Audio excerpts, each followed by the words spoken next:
Today's Dine and Discover talk features Emma Bell Miles' doll, the idea of Appalachia, and East Tennessee's elusive past.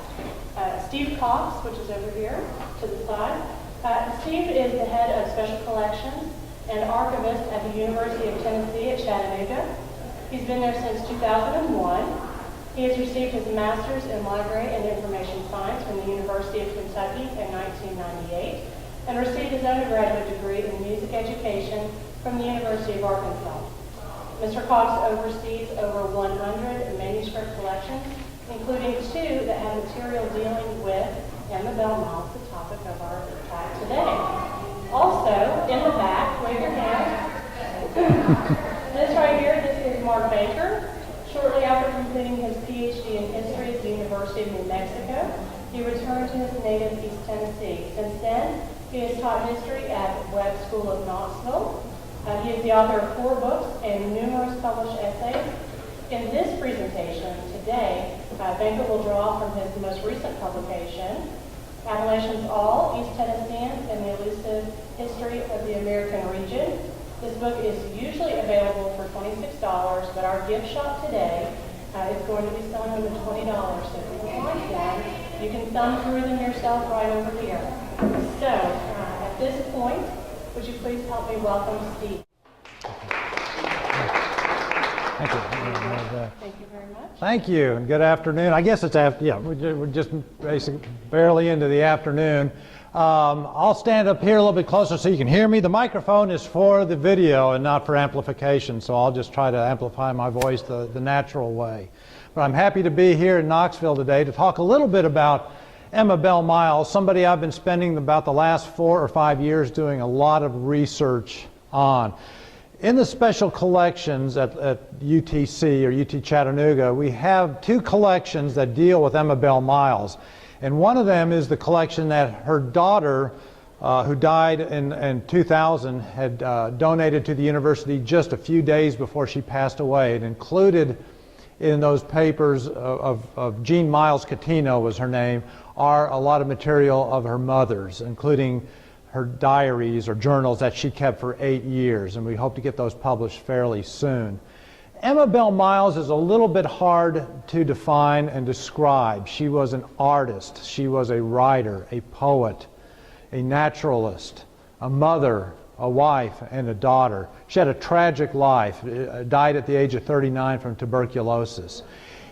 This picture of her right here, and I have to apologize to Mark because when I came in here a little while ago, he had his program up and he's using the exact same photo for his introduction as I did, but it's a great photo of her. And she's doing something there. We can't tell what she's doing. Is she writing? Is she sketching? Or is she painting? Well, she could have been doing any one of those 3 in that picture.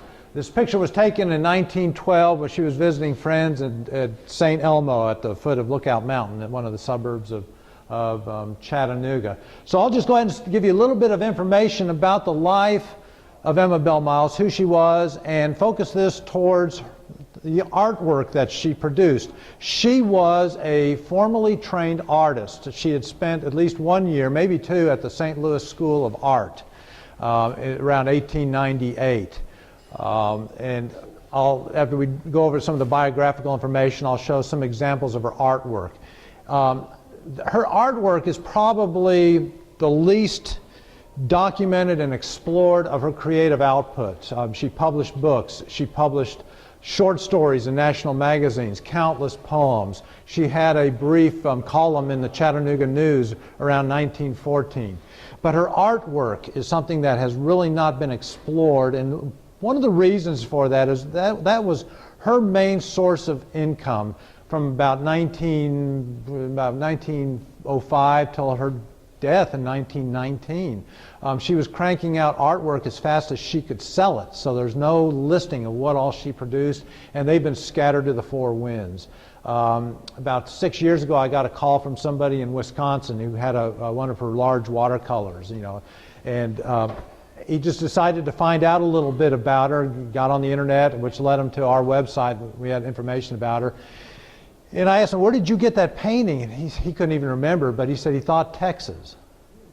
Just about half a year ago, I got a call from a book dealer, a rare book dealer in New York, and he had come across some of her letters and a copy of her book, which she had actually added some illustrations, hand painted some illustrations in the book. And so her work is out there, but it's really scattered, but we'll see a little bit more of that in just a minute. Let's talk a little bit about Emma Bell Miles. She grew up outside of Chattanooga near what is today's town of Signal Mountain. It was called Walden's Ridge at the time, but it was about 10 miles outside of Chattanooga. But she wasn't born there. She was actually born in Evansville, Indiana. Her parents were teachers and from Indiana, and that's a picture of her about the time she was born.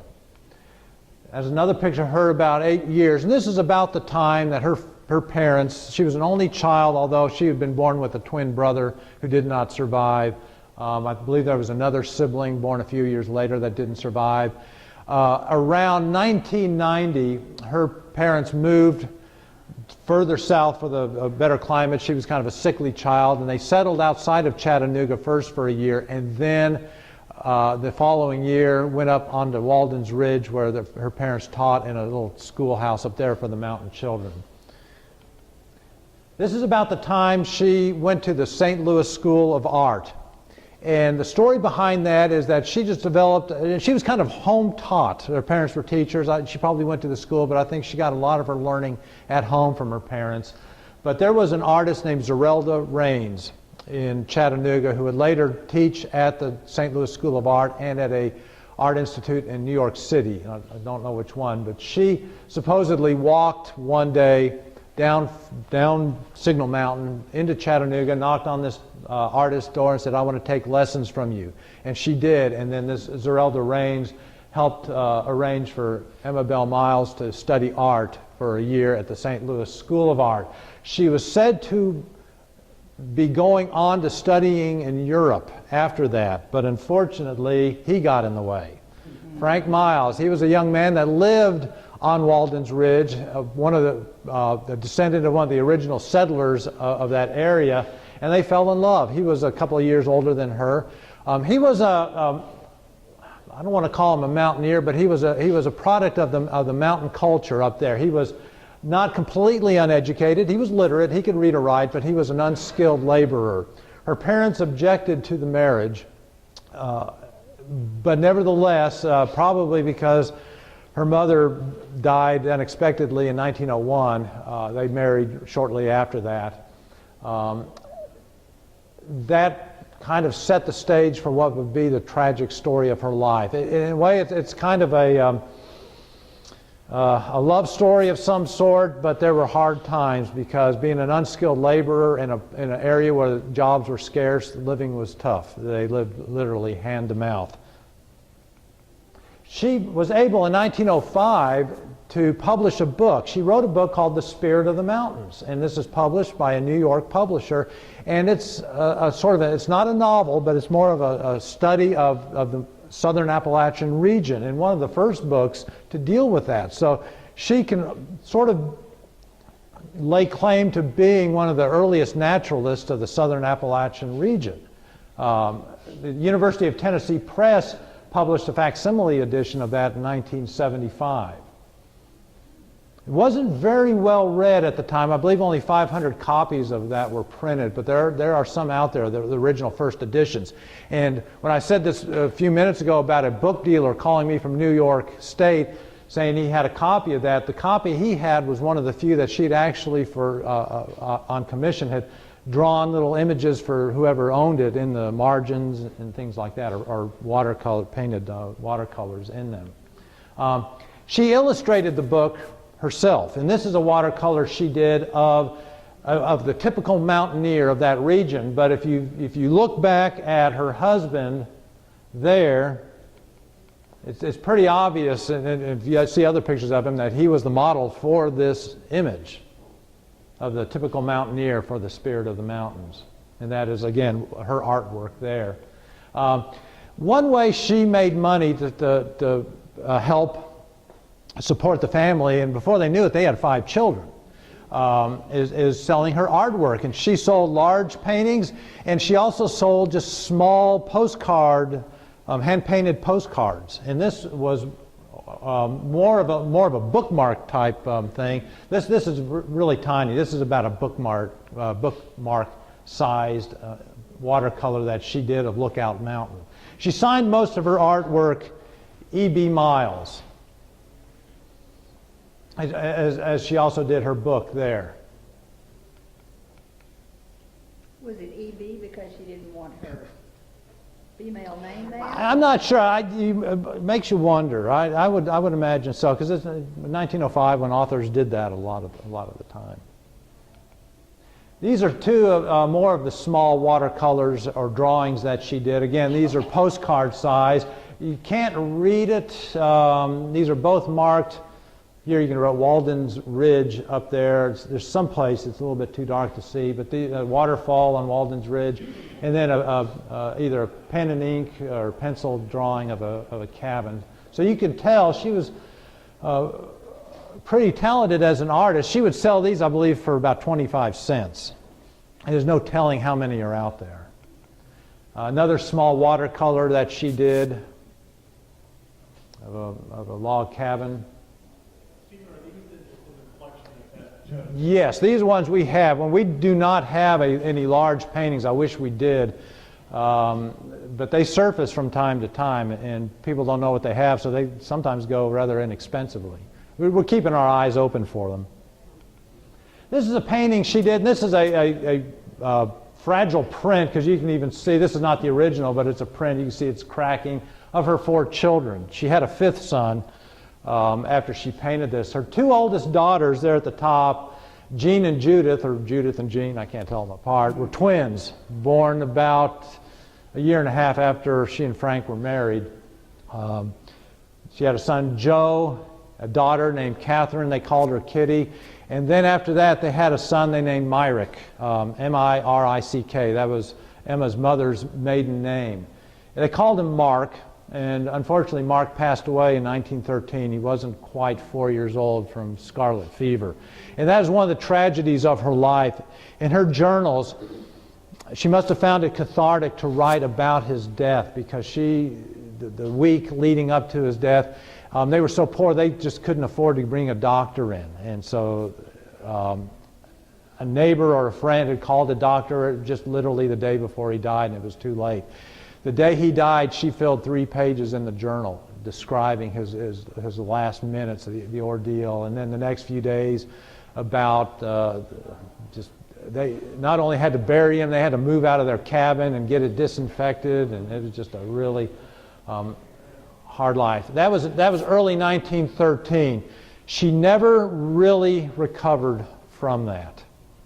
That took its toll, as it would to anybody. That she vowed at that point that she would never again bear another child into the world that she and her husband could not raise properly. And she didn't. She suffered several miscarriages after that. But she realized at that point, if this family is going to survive, if our children are going to be clothed and fed and receive medicine, I'm going to be the one out there making the money. So she spent time between Walden's Ridge and down in Chattanooga trying to work, trying to teach art lessons, lecturing for fees. She worked for about 6 months on the Chattanooga News with a column that she wrote. She would sell poetry. She would sell short stories. She published over a dozen short stories between 1908 and 1918 in magazines like Harper's Monthly, Lippincott's, Red Book. So her work was good. In 1914, she self-published a little pamphlet of poems called Chords from a Dulcimer, and she preferred that sort of an archaic spelling for the Appalachian instrument, dulcimer, but she called it dulcimer, or that's how it's pronounced. Inside it were about a dozen poems that she had written, and each cover was hand painted so that each one was different. And then for a select few, she actually did extra illustrations inside. This was hand painted. This was not printed on there. So we have like 6 or 7 copies of this pamphlet. She had hoped to sell these for about 50 cents each and make about $500 total from it, and she thought the family could survive on that for quite some time. Unfortunately, it didn't sell as well as she had hoped. So I don't know how many she was left with, but like I said, we've got 7 or 8 of them in our collection. Another illustration that she did, maybe hard to see, a little log cabin with a glowing window in there.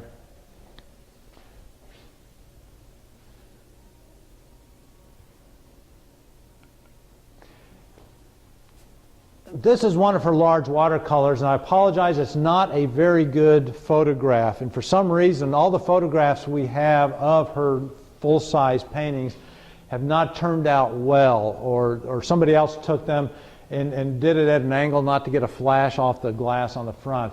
But if you've ever done any hiking up around Chattanooga, and especially up on Signal Mountain, you might recognize this as a place called Signal Point, which is at the southern tip of Signal Mountain, looking down on the Tennessee River, and Moccasin Bend probably there, and the town of Chattanooga would be back there. We sort of discovered this one about 2 years ago when somebody called me in Chattanooga and said, you know, I have this one, it's been in our family for, he didn't know how long, so they probably bought it off of his family back sometime around 1915 when she was putting these out. This is another painting of hers taken on top of Walden's Ridge. This is a road that still exists today. It's sort of the secondary road from Chattanooga up to Signal Mountain called the W. And you can sort of see why it's called the W, because you sort of see that it's several hairpin curves. It's paved today, thank goodness, but it's still there. But what's interesting, and I don't even know who owns this painting, but I would really like to take a good look at what these buildings are up there, because this was an area of Walden's Ridge called Fairmount, and she always wrote about the post office and the store at the top of the W. Today there are nice houses up there, and that is one thing that Emma relied on for selling her artwork. Is in the early 1900s, a lot of the wealthy families from Chattanooga were building summer homes up on top of Signal Mountain and Lookout Mountain. And she was sort of taken in by a lot of the rich families that moved up and built brow houses, they're called, up there on Signal Mountain. And she sold a lot of her work to them. But some of them have houses up here right now. But this road, corkscrews, or hairpin curves, I should say, several times before then, just kind of heading straight down the mountain. Another view, another painting that she did, you can see her signature there again, E.B. Miles, of a sort of a rocky bluff there on Walden's Ridge.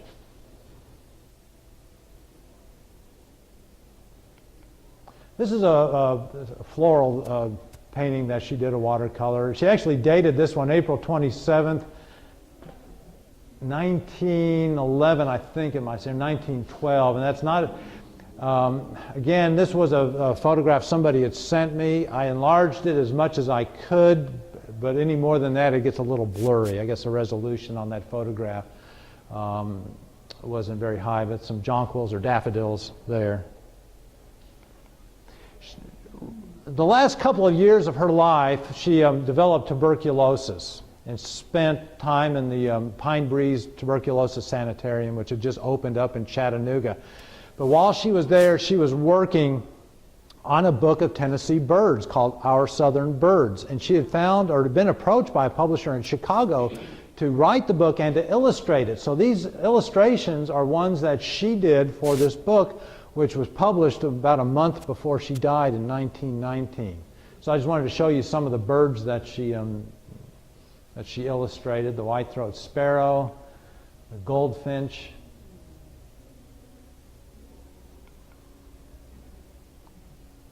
It's not marked. Anybody know what kind of bird that is? Cardinal, yeah. The crest on the head, I guess, gives that away. She died March 19th, 1919. Like I said earlier, it was a hard life that she had. She left her husband a couple of times, not for good, but out of necessity to go down to Chattanooga to try to earn money. He was from the mountain culture of scratching out a living. He lived up in the mountains where his parents still lived. He had a lot of siblings that lived up there. And in her journal, when she was really, when they were down to their last nickel, literally, she writes, you know, he told me last night, I can make us a living if you'll just be happy with the living that I can make. Well, his idea of a living wasn't satisfactory for her, especially after losing a young son for lack of money for a doctor. She's buried not on Walden's Ridge, which she loved, but in what is now the little town of Red Bank, one of the suburbs of Chattanooga, and that is her grave there. So that is just a brief overview and example of some of the artwork of the life of Emma Bell Miles. I think if anybody has any questions, I'll be happy to answer them now or after Mark's talk. Yeah. If I'm not mistaken, the St. Louis School of Art or the St. Louis School of Design, it came to Washington University Art School. I think it was Okay. there might be more resources with WashU. That has been kind of tricky because you'll see some accounts, they say it's the St. Louis School of Design, some St. Louis School of Art. It actually became, it might have, and part of it turned into the art museum. Oh, okay. After the World's Fair, because it's all sort of complicated. Right. If you're looking for leads in that direction, Okay. I have tried, so that'll be a good angle to go to. Have you ever done a kind of a search through property records to see if people still living in that area through the generations, if you can find work that's owned privately? I know that the Hunter Art Museum in the 1980s did an exhibit of her artwork, and there was a program, a printed program, and it listed what families had donated, you know, for the exhibit, the artwork. So we know that a lot of the Luptons, Pattons, the wealthy families of Chattanooga are the ones that mostly have those. But like I said, every now and then somebody just contacts me and says that they've got one. Well, the ones that have them, would they give you the rights to photograph? I've never approached them. Since I don't know them, I don't have any contact through them. I mean, I'm not talking wealthy families. I'm talking very wealthy families of Chattanooga. If they could give you the rights There would be. to photograph each piece to have a composite. It would be nice. Yeah. Like I said earlier, you know, that's one area that that just hasn't been explored. I think a lot of people have been spending time trying to track down a lot of her lost writings. In her journals, there's references to short stories that she wrote that have not survived. There's at least one book-length work that the manuscript has disappeared, that people have been trying to find. That was the last one she wrote, right? Well, it was one called not the bird of the book, but there was a manuscript, a nature study called The Good Gray Mother that she wrote. And her daughters had the manuscript up until the 1960s, and then they shopped it around one more time with publishers, and it sort of disappeared after that. But So it's never been published, it's never been published. and you don't have it in these papers? I wished I did. No, but artwork would be a good thing to search. Try to search. In 1985, there was a biography written about Emma Bell Miles called Emma Bell Miles by Kay Baker Gaston, who at the time lived up on Signal Mountain. She has about 15 paintings, and I think most of the ones that we saw here are the ones that she owned, and like I said, kind of stood at an angle to take the pictures, but I think they're all behind glass. And I know you can take pictures without flash, so maybe we can get her to do that, to get a better example of her work. Are they all watercolors? No, there are some oil. I thought she just did drawings, sketches, you know, pen and ink, and watercolors, but somebody took me up last fall up one of the little towns outside of Signal Mountain, on Signal Mountain, is called Walden, and they have a town hall, and they've got a watercolor that she did hanging in there. Oil, I'm sorry, oil. And that's the only oil that I've ever seen. although Kay Gaston, the biographer, said, oh yes, she did oils too, but I've only seen one. And I think most of what I've shown you up there were watercolors. Okay, well, I'll thank you, and I'll turn it over to Mark. Emma Bell Miles, The Idea of Appalachia and East Tennessee's Elusive Past. I'm going to let Steve's background pretty much cover her life until I get later in my talk. And I'm going to move right in, and I want to talk about the idea of Appalachia. And all I have to do is ask anyone, anytime, to close your eyes and think about Appalachia. And we all have grown up watching Beverly Hillbillies and Hee Haw, and grown up in a culture that has given us very, very distinctive graphic images of the place where we all live. Because, guys, you look at any map of Appalachia, and Knoxville's right in the middle of it. And that's a contention of my book here, is that Knoxville is an Appalachian city. But this is a cartoon that my grandfather, who lived in Bristol, worked for a company that had advertising. And that's my kind of first image of Appalachia, was looking through his collection. And this is an artist named Paul Webb, who created the Mountain Boys. He'd never been in Appalachia, but he knew what it looked like. And so lots of images of feuding, moonshining, incestuous, not very clean, hygienic people. We grew up watching Beverly Hillbillies with Jethro and Grandpa or Jed or whatever. Most of us remember Lyndon Johnson. That's not too far from when we sit, declaring war on poverty. This is the Knoxville World's Fair and the folk life exhibit. Now, but that's only one Appalachia. I believe our images of Appalachia are bipolar. You know, we have all the negatives, primitive, backward, savage, incestuous, and all that kind of stuff. But then we have our noble pioneer. This is obviously Daniel Boone going through Cumberland Gap, a Thomas Hart Benton painting. We all go to Cades Cove, and we have this ideal kind of nostalgic image of this, I lived for years in New Mexico, so in New Mexico they call Santa Fe primitive chic, and we have that kind of primitive chic in Appalachia. I hope I don't offend anyone, but I call it the Quilton Dulcimer crowd, you know, that kind of thing. And then obviously the land itself, which is stunningly beautiful. Now, these images are very different from each other, but for my purposes, they actually have a lot in common. Number one, they imply this place where we live is uniform. Everybody's either like the first bunch or the second bunch. They can't be both. Our images of Appalachia are static, meaning frozen in time, mostly 19th century, kind of a Rip Van Winkle kind of thing. They are isolated by nature, geography, but also isolated in time. That's what static implies. Clearly, these people are aberrant. They're not like the rest of us. And for most of American history, we've always assumed, like immigrants and other people, these people will be swallowed up for their own good and for the good of the country into the great American melting pot. Now, I taught a course at Webb, done it for about 10 years. This book is the product of this course.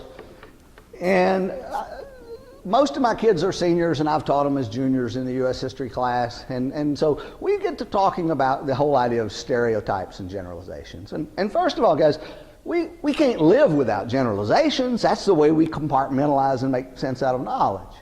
But I tell the kids some generalizations are more helpful than others, and I would argue that either the positive or the negative images of Appalachia are what I call flawed generalizations.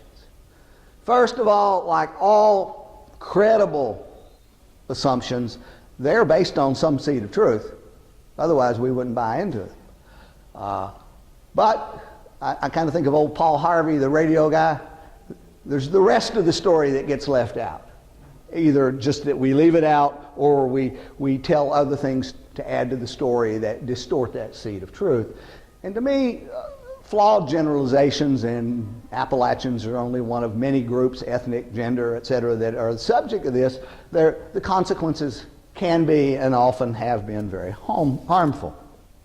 Now, in the last 30 years or so, a field called Appalachian Studies has come along. It came out of the ferment of the 1960s and 70s. I was in college at that time. Some of you all remember everything from the counterculture to the Vietnam War to the Civil Rights Movement, and we're still living the consequences. I read the other day in a column about Rick Santorum, if you like the 60s, you're a liberal. If you didn't like the 60s, which the 60s are really about 65 to 75 for me as a historian, then you're a conservative. Well, Appalachian studies, following the lead of women's studies, black history, and in the popular form, the kind of stuff Alex Haley did such a wonderful job with, came along. This is a massive tome. It's about 2,000 pages, published by UT Press. It's an encyclopedia of Appalachia. And if you could read this entire book, you would find that, first of all, and I'll talk particularly about this, that Appalachia is an idea in our heads, but it's also an actual geographical place, and the two influence each other. But Appalachia is not uniform and homogeneous. It's a very diverse place with a city like Knoxville or Chattanooga, and very rural areas like Cocke County or Claiborne County. It is a place of great mountains, but we're in Appalachia and we're in a valley. It is a place with timber and coal and an industrial city, which is what Knoxville at least once was. Rather than static, guys, no human culture is ever static. If a culture is static, it dies. It's dynamic. Now, we may change more slowly than New York City does, but we don't not change. But like most people, we change selectively. And the we is not me or you, but the very diverse people. And the more selective we acculturate, the more diverse we become. I coined the phrase kaleidoscopic consequences to capture what I'm thinking about here. Appalachia has never been totally isolated, perhaps relatively, but you go over here on Kingston Pike in front of the Unitarian Church, and Charlie Faulkner from UT did a dig there about 20 years ago. Some of you probably know Charlie, and he found pottery from China in the 1790s. You know, we've never been totally isolated, and certainly the last 150 years, Appalachian coal is a key to the industrialization of the United States. Appalachian coal helped to make this city. The wood in these houses in this neighborhood or over in 4th and Guild, you know, came from the Smokies. Well, lots of other Smokies timbers in Philadelphia and Atlanta and Charleston and places like that. We're far more resilient than people have imagined, and the word I use, and it's a key word in the title of my book, we're pretty elusive, and we're particularly elusive to ourselves. We're neither isolated nor pure. Now, on this idea of Appalachia, that was one of the first subjects that scholars began to address. Where did the idea come from? Little boring scholarship for you, but in 1979, a guy at the University of Cincinnati, intellectual historian named Henry Shapiro, wrote a book called Appalachia on Our Minds. And it's not at all about the place of Appalachia. It's about the idea. And he says outsiders. And he particularly focuses on local color writers, people who in the 1880s and 90s are writing for the kind of magazines that Miss Miles wrote for, and home missionaries.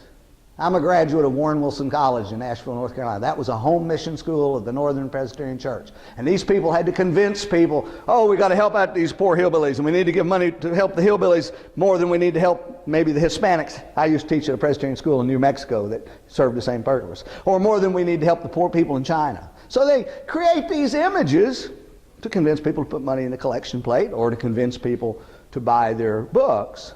And Shapiro doesn't make as much of it, but his immediate successor, a guy named Alan Pinto, says it's the industrialist who want the coal and the timber and want to justify taking it out. So, oh, these people are backward. We're doing them a favor by exploiting their resources.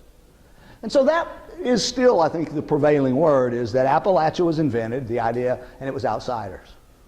In the 90s, a good friend of mine, a Chinese-American historian by the name of David Sung, came down here and did research, and he said, yeah, that's true, but there's more to it. He said insiders, and he's writing not about Knoxville, he's writing about, my mother's from Bristol. He's writing about the upper East Tennessee elite that lived in Bristol and Johnson City. This was before there even was a Kingsport. And he said those people wanted the railroad built through the region, which was going to cause some impositions and cause some taxes to go up. And the people out in the hollers didn't want it. because they could see it wasn't going to be in their interest. And he said the elite created the images first. And when the missionaries and the other outsiders came down, they borrowed that view. Well, I would argue Knoxville plays a very similar role in East Tennessee's history. We in this city have done a lot to perpetuate some pretty stereotypical images of our neighbors. I'll just mention one guy and I'll come back to him later. Kaz Walker. Think about him. Very complicated issue. Now, what's this got to do with our friend Emma Bell Miles? Emma Bell Miles, as you know, came to East Tennessee about 10 years of age. Emma Bell Miles personally lived between the world of the Chattanooga elite and the hardscrabble mountain people of her husband's clan. She is what in my book I call an insider-outsider. Because she was an outsider, but she made herself an insider by coming here, identifying with the people, marrying with the people, etc. I argue in this book that the first response to the stereotypical images come from three insider-outsiders. She's one. Another is a long-term missionary, a guy named John C. Campbell. I don't know if that rings a bell with anybody, who wrote about the region. And then there's a writer named Horace Kephart, who played a vital role in the creation of the national park. He's from over in North Carolina. They stayed here and they rejected the overwhelmingly negative images these other people had created. Okay? Now, in my opinion, and she really stands out even among those three, it's the first shot or the first volley of what will become the Appalachian Studies movement, where we begin to say, hey, let's look at this story from the insider's point of view. It just happens that in 1900, we still had not educated a generation of local native people. And so these insider-outsiders take that role. She tried to create a very different image of the region. She largely failed. Now, I would argue Emma Bell Miles shares a lot in common with you all here today. And in fact, most Knoxvillians today. What I mean by that, she lived in a region, and in my opinion, you live in Appalachia. I define Appalachia by geography. She lived in a region that defined her in a way that denied and defied her own experiences and her own sense of identity. She knew those bipolar images weren't true for her. She represents a group, and I used a term in my book, in fact, intentionally to be provocative, and I studied 6 months to come up with an alternative. I call people like Emma Bell Miles, my family's been in East Tennessee on both sides since the 1780s. You people, my Webb School students, I call them successful Appalachians. And that is not to put a value judgment. It's simply to say these people are not poor economically. These people are not provincial. These people are more sophisticated, more educated. And they are as much Appalachian as Kaz Walker is. Now, that's a pretty controversial idea. Some of the reviews in my book haven't come out yet. I'll tell you when they come out what happens with that. Okay? Now, first thing I would tell you, this is not unique to Appalachia. Any group that has been negatively stereotyped. And I actually came to Appalachia. Ann Hartman here knows. I grew up on a farm in Kingston, but I left when I was 18, never intended to come home. I spent 12 years in New Mexico, working primarily with Native American and Hispanic kids. And so my understanding of acculturation is Appalachia through Albuquerque. And it's a pretty weird perspective. Anybody that's ever been a member of a group that's a subject to a stereotype who doesn't fit, and I'll just give you one word, linsanity. Do you know who I'm talking about? The basketball player from Asia, and everybody says, well, he can't be Asian, he plays basketball. He's not a scholarly student like a lot of my Asian American kids at Webb, He doesn't fit the stereotype. Anybody that belongs to a group that's a subject of the stereotype has to deal with Emma Bell Miles did.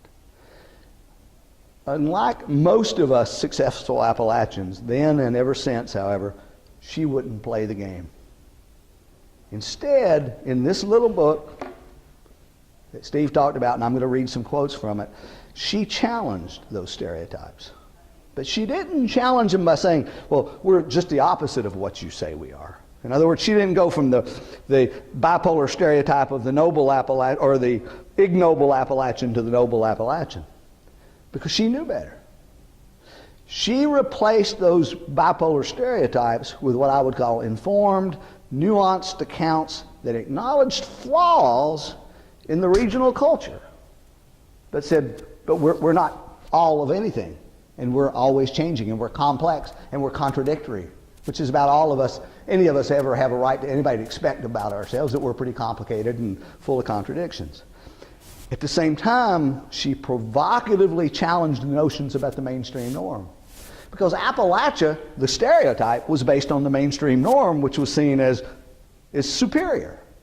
And when she could do it, she did it pretty gently in Spirit of the Mountains, but she'd sort of take a pinprick and say, you guys in mainstream America aren't as good and sophisticated as you think you are. In other words, what she's doing is suggesting a more pluralistic or multicultural perspective as opposed to what was prevailing at the time. Now, Spirit of the Mountains, as Steve said, is not easily characterized. It is basically fictional, but it's autobiographical. And anybody that's read fiction kind of knows that happens a lot. It's a story of a mountain teacher's account of her work and the community where she lived. It is mostly a gentle refutation. She doesn't take on these local color writers and missionaries and just, it's pretty subtle, okay? The illustrations that I'm going to show you here are some from her book, and I don't think my slides came off as clearly as his does. Now, this book is published in 1905, had a very limited printing. I'm watching my watch here. I got to teach school back at Webb in an hour or so. It was soon out of the print. It was not discovered until about 1965-70 with the advent of Appalachian Studies. Now, in the introduction to UT Press's volume here, a scholar named David Wesnett made some really interesting observations. David was one of the very first and is still one of the most provocative, and I'll just say one of the most prickly Appalachian Studies scholars. You get in an argument with him, you get cut down to size pretty quickly. I've sat in his living room and argued with him. David says about Emma Bell Miles, he uses two words to describe her, two terms. One, he says she is profoundly bicultural. She lived between the elite in Chattanooga that bought her art, who could appreciate her talent, and her husband's family up on the mountain. Just like I experienced in New Mexico, being bicultural can do some really strange things to you. And as I tell the kids at Webb, you better be prepared to be bicultural, because that's the world we're moving into. The second term he uses I find even more fascinating. He calls Emma intensely ambivalent. Now, ambivalent to a lot of people means you're wishy-washy. You can't be intensely wishy-washy. She could just see the merits in the mountain culture and the flaws in the mountain culture. She could see the merits and the flaws in the mainstream culture. Very, very complicated. In response to the standard images of Appalachia, she always responded with what my minister at the Presbyterian Church in Kingston and here on the front rows knew my dad. My dad always would respond after the sermon. He'd say, "Yes, but, preacher." And that's what Emma Bell Miles did. She'd say, "Yes, we have poverty here, but does it have something to do with some of the habits of you capitalists down in Chattanooga?" And she wouldn't have been quite that blunt, but that's what she was getting at. Now, one other thing before I look at the actual work. Steve mentions her journals. And I've just read an essay he's done on the journals. In the book, which is a publicly produced, she's much more gentle. In the journals, where she's in the privacy of her own experience, she's much darker. So her portrayal of Appalachia here is in many ways more positive. When she talks about how the mountain people dislike her because she's trying to make a living and upstaging her husband, she's much darker in her portrayal of Appalachia. Now, the most prevailing stereotype about Appalachia, I should have gone to this slide, now we'll go to the next one, is that Appalachia is isolated. Still a very powerful idea. My kids, every year when I begin my class, that's one of the adjectives we always find. Here are some sketches from her book. One is Kings Creek, which is the school she taught at, I believe was on the creek, wasn't it, Stephen? Kings Creek School, was that the name of her school? Well, she was never a teacher. That was not a biographical. Okay. Okay, but the school that she writes about is on Kings Creek, right? And these overhanging bluffs up on the side of the mountain, of Signal Mountain, would indicate that that it's isolated. In the spirit of the mountain, she occasionally would confirm the stereotype that the region is isolated, but then she'll throw in a zinger. At one point, she's talking about the children in the school, and she says this, and I'll just read some direct quotes. Even the youngest here understands enough about taxes and pensions and voting well enough to feel that government is to be revered above all human things. Which sounds pretty strange in 2012 America, but obviously we're not totally isolated. On the question of mountaineers' personal habits, this is one of her sketches of a mountain woman in front of a cabin, and the idea was to kind of show you something about mountain material culture. Many of the writers, the missionaries, and the local color people talked about lack of cleanliness, lack of hygiene. She comments on that, and she says, of course, many habits of cabin life would seem uncleanly to dwellers in a better civilization. And she explains this. Primitive life is necessarily dirty, if for no other reason than it is lived close to the ground. On irregular bathing, which was a very frequent comment by missionaries and local color writers, she says, well, you know, the women and the men here have to engage in endless toil. They just don't have time to take baths. But then she says very soon thereafter, the wonder is that they do occasionally take a good bath. And the cooking here, she reiterates, is frequently quite good, because a lot of the outsiders talked about these backward people eating kind of primitive foods. And then she goes on and she says, yet though we violate every rule of hygiene, we are a strong people, sound of wind and limb, making light of hardship and labor. And she goes on to say, whatever problems we have, civilization is not likely to remedy this. And she criticizes, and if you know anything about the medicines that were being distributed in the United States of America before Teddy Roosevelt created the FDA, she's onto something here, because what we're passing as medicines were snake oil. Now, on mountain social patterns, popular view again is the people are backward and ignorant, superstitious, and violent. She talks a lot about this woman, Aunt Genevieve Rogers. And she probably is at her most articulate talking about women in Appalachia, because she's living out her own experience. She acclaims women like this as mountain matriarchs. She praises their broad experience, their vast knowledge. She says, quote unquote, they are the nurses, the teachers of practical arts, the priestesses, and their wisdom commands the respect of all. She's particularly impressed about how the elderly women keep the young men in line, and the young men won't argue with the mountain matriarch. Now, Emma Bell Miles is particularly adept at talking about male-female relations. This is, as Steve told you, her husband, Frank. The journals more clearly reveal that this is an issue that's very difficult for her, particularly after she's had a bunch of children and all. And she's being imposed upon, oh, you can't go out and make money because I'm the man and I wear the breeches in the family. She says, and this is when she was younger and more optimistic, I have seen hundreds of mountain men and women robbed of life's sweet gifts by the continual failure of well-meant efforts to bridge the gulf fixed by mountaineers between women and men. She goes on to say, at the age of 20, the mountain woman is old in all that makes a woman old. Hard work, birthing babies, burdens of tradition. Most poignantly, thinking about her relationship with Frank, she says, there is a rift between the sexes at babyhood that widens with the passing of the years, a rift that is never closed by the interdependence of a poor man's partnership with his wife.